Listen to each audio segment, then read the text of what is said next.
Donc, on a reçu la semaine dernière ce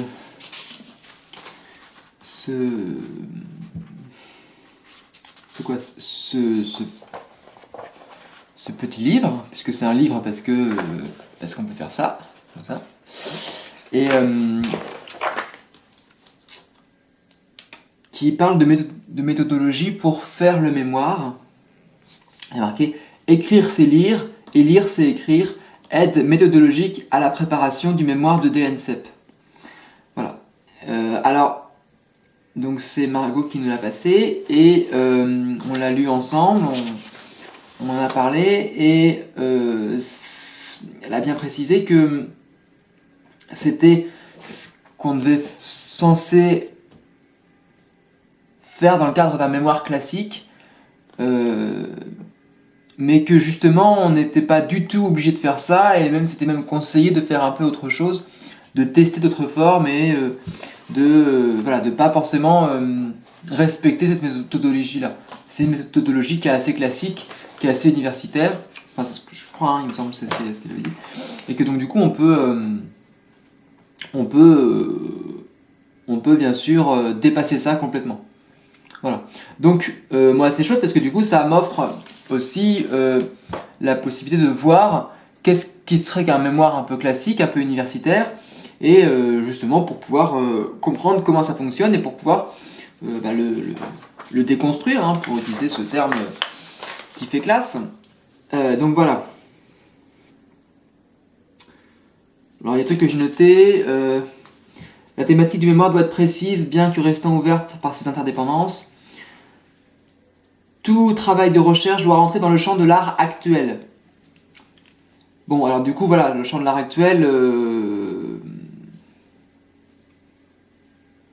aucun mémoire ne sera accepté en dehors de ce champ. C'est dans l'idée que c'était pas... fallait pas faire un mémoire, par exemple, de pure sociologie ou de pure philosophie ou un truc comme ça. Bon. De l'autre côté... on peut aussi toucher à la philosophie d'un point de vue artistique ou d'un point de vue sociologique, ou... Bon, si on dit que l'art c'est toutes les pratiques qu'il y a à la poubelle, ça fait large quand même. Donc voilà, des moments où il y a un écart par rapport à ces disciplines qui peuvent être des fois un peu fermées, ça peut être l'occasion de dire que c'est de l'art, du coup. Voilà. Mais sans forcément coller à des thématiques qui sont directement inscrites dans le champ de l'art. Voilà. Est-ce qu'il faut que le sujet soit un sujet artistique ? Je pense pas. Enfin, en tout cas, c'est pas ce qui était proposé. Donc, bon. Et puis la question du sujet aussi, ça doit être... bon. Le mémoire n'est pas une partie de la production plastique qui se révèle dans un second temps. Il est plutôt un pas de côté par rapport à celle-ci. Le candidat doit présenter un état de sa recherche et non une pièce. Donc c'est pas une partie de la production plastique. C'est un pas de côté par rapport à la production plastique. Bon, pas de côté, c'est intéressant, pas de côté. Pas de côté, ça fait penser à l'an 01 de GB, donc le film, et il y a aussi une BD, je crois. Et puis donc dans l'idée de pas de côté, il y a une séquence du pas de côté qui est en fait, je crois qu'ils piratent une télévision et ils mettent un film sur qu'est-ce que ça ferait si tout le monde faisait un pas de côté, et ça serait une sorte de révolution. Mais voilà, par exemple, si on faisait un pas de côté, on sonnerait pas, on rentrerait pas chez soi, mais on sonnerait chez le voisin, et donc du coup on pourrait discuter avec lui. Ou alors si on faisait un pas de côté, il y aurait plus de file d'attente parce que les gens ils feraient un pas de côté, donc ils attendraient plus la queue. Enfin. Le candidat doit présenter un état de sa recherche et non une pièce. Bon, c'est intéressant ça, l'état de la recherche. Voilà. Mais voilà, on n'est pas censé faire une pièce artistique, et en même temps, comme elle disait, une pièce c'est pas très clair. Bon, qu'est-ce que c'est qu'une pièce vraiment ? Quand on parle d'une œuvre, l'œuvre ça peut être une recherche en tant que telle aussi. Enfin, bon, c'est ce que je... Et bon, moi aussi j'ai un peu de mal aussi à faire cette... J'aime pas l'idée qu'il y ait une distinction nette entre des pièces, une recherche, une trace, un document. Enfin, c'est des statuts qui sont assez clivants, assez gênants parce qu'en fait, ils sont pas neutres et ils révèlent aussi une certaine manière de considérer les choses qui est pas des plus, qui est pas naturelle, qui est construite socialement, qui est construite par un monde de l'art. Et ça correspond aussi à un. Enfin, c'est pas un état des choses, ça conditionne aussi quelque chose. Donc voilà, ça peut être à questionner ça aussi. Hein, voilà, bon, voilà, remettre en question. C'est-à-dire. Qu'est-ce qu'est une pièce, qu'est-ce qu'il n'est pas, qu'est-ce qu'est une recherche, qu'est-ce qu'il n'est pas, voilà, bon, la question du non-art, s'il y a un non-art, il y a des non-pièces et il y a des non-recherches. Voilà, c'est quoi une non-recherche? Enfin, voilà, si le mémoire c'est une recherche, mais c'est pas une pièce, alors qu'est-ce que ce serait qu'une pièce sans recherche, quoi? Enfin, c'est bizarre. Est-ce qu'on peut faire enfin, c'est juste une question de statut, alors.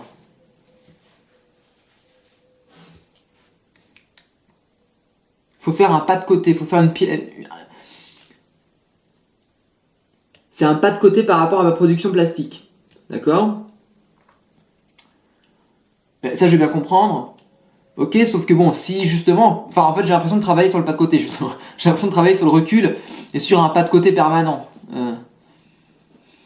Donc, bon. Donc, ce sera un pas de côté, mais ce sera aussi, du coup, un peu mon travail. Mais bon, c'est pas grave, ça. Hein. C'est pas censé le savoir. Donc, voilà. En parallèle à la formulation du sujet, de la méthodologie et de la problématique de mémoire, donc là c'est lourd, hein, c'est très très lourd. Là on a trois mots là déjà assez lourds. Sujet, donc formulation, donc faut le formuler. Bon ça je veux bien comprendre hein, qu'il faut le formuler parce que sinon on comprend pas tout de suite. Cela dit, la formulation c'est ce qui s'oppose aussi à l'informel. Donc est-ce qu'on peut aussi opposer une informulation? L'informulation ça me plaît bien aussi, mais bon. En fait, faut pas que j'écrive ici, faut que j'écrive là-dedans parce que sinon j'aurai plus de place après. Bon.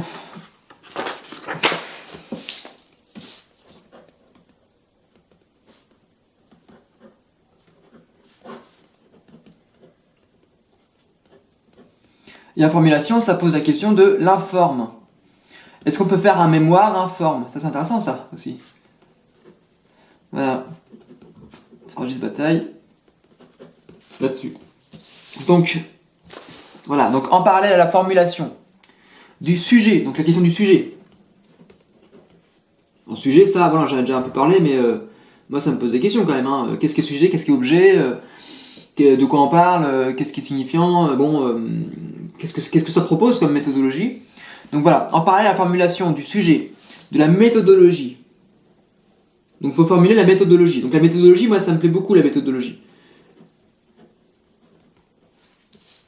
Et de la problématique de mémoire. Donc là c'est étrange parce qu'en fait,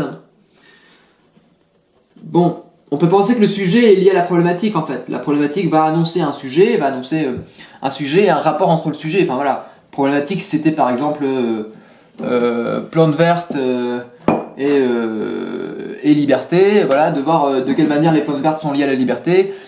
Bon bah voilà, c'est déjà un sujet, et puis comme c'est et liberté, on est déjà dans une problématique, c'est comment la plante verte s'articule avec la liberté de telle manière à ce que l'un soutienne l'autre, etc. Bon, alors que... Mais, donc là on aurait un sujet, une problématique qui est liée, voilà, bon... des fois il y a des problématiques qui peuvent être plus précises, j'imagine, mais voilà, alors que... Et la méthodologie, ça va être, bah voilà, comment on va faire pour poser cette question, dans quelle discipline, de quelle manière on va faire avancer cette question. Bon, mais poser, c'est là où ça, voilà, poser déjà le fait qu'il y ait en amont de la méthodologie un sujet et une problématique, ça veut dire quoi? Est-ce qu'on voit ce que je suis pas sûr là, je vais baisser un peu les contrastes.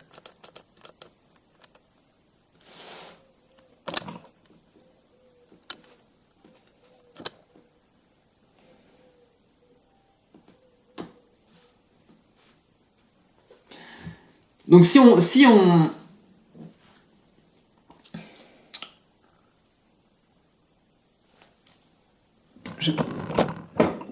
fait, je suis pas sûr qu'on voit ce que j'écris, mais bon, c'est pas grave.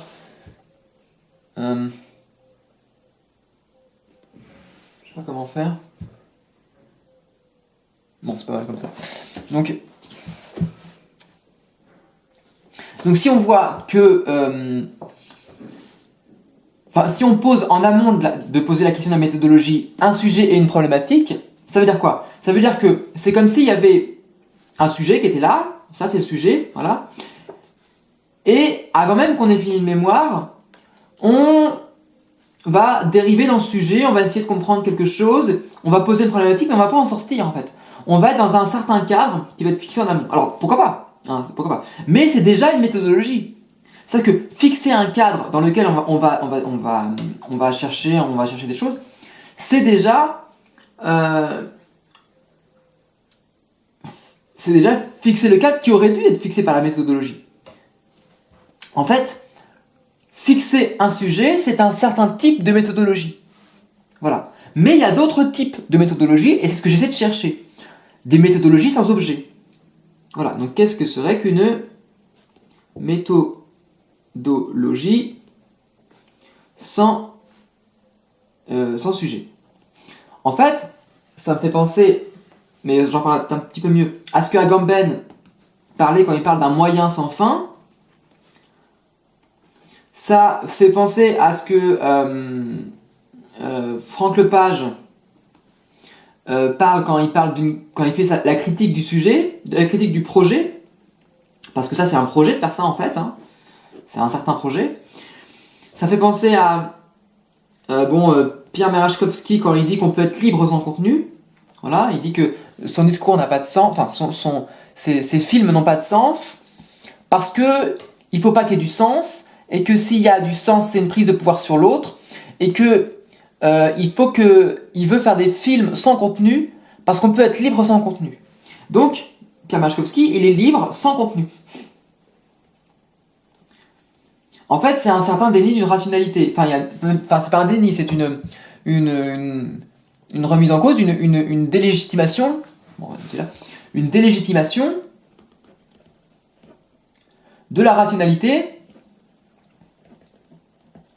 Voilà, ou de ce que mon pote Mathias appelle, je crois qu'il le prend de Marcuse, la linéarité.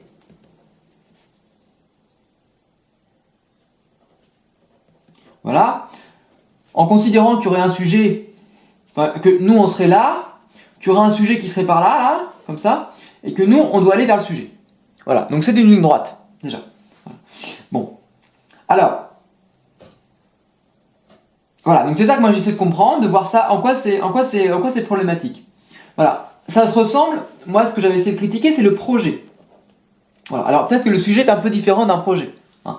Bon, projet, ça vient de pro au début, et ça vient de G comme jeter. Ah, c'est pro-jeter.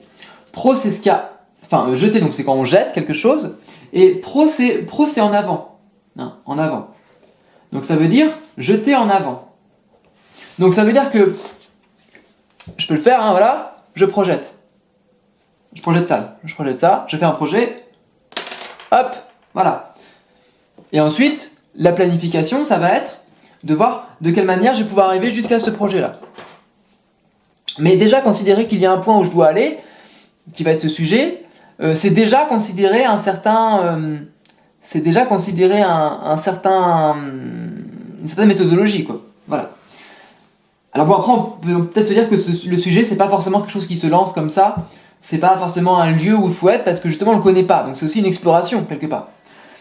Voilà, et c'est là tout l'intérêt. Mais en même temps, cette exploration, en fait, elle se confronte à une certaine linéarité. Donc, enfin, bref, c'est un peu moi, c'est tout ce qui me gêne un peu là-dedans. C'est pas de la recherche, ça, faire ça, hein, c'est vraiment faire de la planification. Bon, voilà, bon, bref, donc on a ces trois-là, un sujet, méthodologie, problématique. Et bon... Et est-ce qu'on peut faire une méthodologie, enfin une recherche, une sorte de recherche sans qu'est-ce que j'ai mis, une recherche, en fait, moi ce que j'aimerais c'est une recherche qui soit en elle-même sa propre recherche, quoi. Une recherche sans objet, en fait. Voilà. Mais une recherche sans objet, en fait, soit c'est une recherche autotélique, quelque part,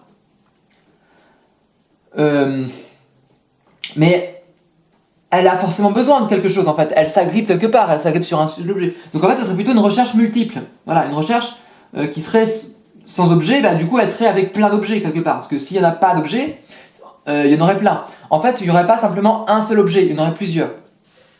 Voilà. Et peut-être qu'il y aurait un sujet qui viendrait à la fin et qui viendrait compléter ça, mais c'est comme si on ne le connaissait pas à l'avance. Bon. Bon, là je pense que je vais faire que d'en parler de toute façon de cette question-là du sujet là. Bon. Voilà, les étudiants seront invités à penser la forme physique que le mémoire va prendre.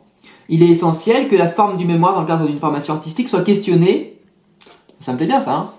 La forme du mémoire. Donc la forme, hein, c'est vraiment une question de forme en fait. Hein. Soit questionnée et conçue en adéquation aux objectifs d'une école d'art. Alors c'est quoi les objectifs d'une école d'art?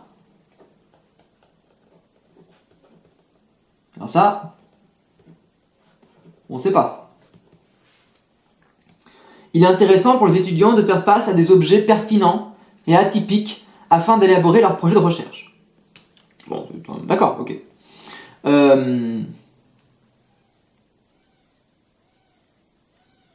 Donc la forme du mémoire. Donc en fait, la forme du mémoire, bon, ça pose la question de qu'est-ce que c'est que la forme. Bon, mémoire, du coup, on ne sait pas trop, hein, on a un peu une idée, mais bon, on ne sait pas.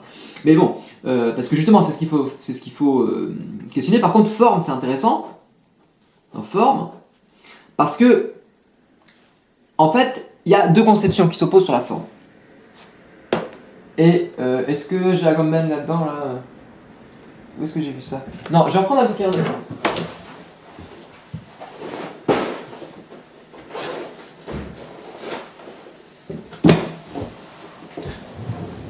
Hop. Parce que...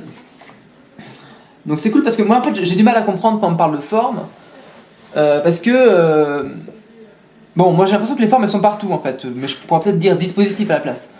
Mais tout est forme en fait. Tout est forme et quand il y a des formes qu'on ne voit pas, c'est juste qu'on les voit pas et que... Il y a des formes qui sont invisibles, il y a des formes qui sont complexes, il y a des formes qui sont pas forcément géométriques, qui sont pas forcément on va dire très très mathématiques et tout. Mais ça, par exemple, ça c'est une forme, vous voyez. Mais c'est une forme qui est spontanée, elle est pas carrée, elle est pas.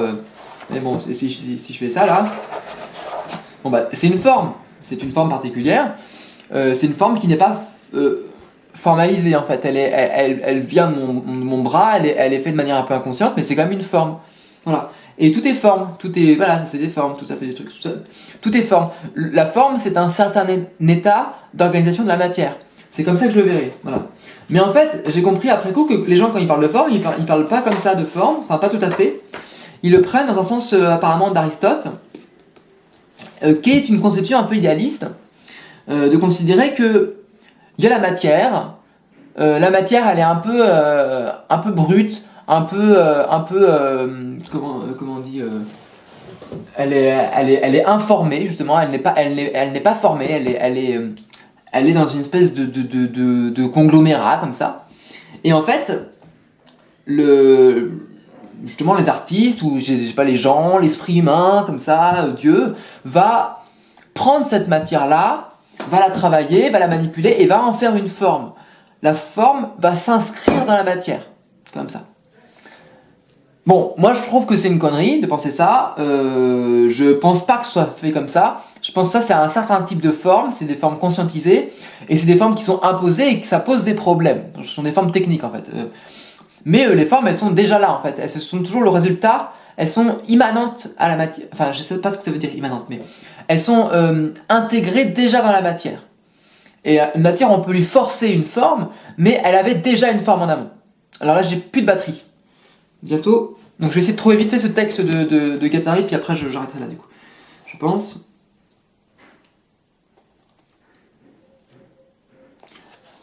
Donc je lis. Hein. Deux attitudes, deux politiques sont possibles à l'égard de la forme. Une position formaliste qui part de formes transcendantes, universelles, coupées de l'histoire et qui viennent s'incarner dans des substances sémiologiques. Ça c'est ce que je disais justement sur ce côté. Donc je crois que c'est Aristote. Hein, ce côté, les formes qui viennent d'en haut comme ça là, qui vient du paradis. Et une position qui part de formations sociales et des agencements matériels pour en abstraire, des composantes sémiotiques et des machines abstraites telles que l'histoire humaine et cosmique les propose. Donc, bon, après, il parle machin. Donc, bon, là, c'est plus dans une logique de sémiotique et tout ça, mais Bon après, bon, c'est voilà, bon, les trucs. Il n'y a pas d'une part un sujet qui parle dans le vide et d'autre part un objet qui serait parlé dans le plein. Le vide et le plein sont machinés par le même effet de déterritorialisation. Bon, moi ça me plaît beaucoup ce truc-là. Je comprends pas tout, mais j'aime beaucoup cette recherche-là. Enfin, l'idée que il y aurait une recherche qui serait une recherche par déterritorialisation. Donc on est ça en fait. Hein, voilà. En fait, émettre un sujet, c'est quelque part territorialisé. Et territorialisé, je sais pas ce que ça veut dire territorialisé, mais ça veut dire, enfin, quelque part, on territorialise le langage, c'est-à-dire qu'on le découpe et on met des petites cases où les langages et les mots doivent apparaître. Et bon, voilà. Alors que justement, si on pouvait déterritorialiser ou faire un pas de côté, être dans le pas de côté permanent, non, dans un pas de côté en permanence, comme un nomadisme, eh ben, on aurait autre chose. On aurait une autre méthodologie, on aurait un certain nomadisme méthodologique, un nomadisme du sujet. Moi, ce que j'aimerais, c'est que le sujet il bouge tout le temps, en fait, et qu'il n'y en a pas qu'un seul et qu'il soit toujours dynamique. Parce que dans votre vie, il n'y a pas de sujet. Voilà. Moi, si j'avais, quand je serais mort, j'aurais pas dit c'était quoi ma problématique. J'aurais juste à dire est-ce que je suis content de ce que j'ai vécu ou pas. Et ben là, c'est pareil. La question que je me pose, c'est est-ce que je vais être content de la recherche que je vais faire ou pas. Est-ce que je trouvais que c'est une bonne recherche, un bon mémoire, ou est-ce que voilà, plutôt qu'un sujet où voilà, enfin c'est triste, sinon.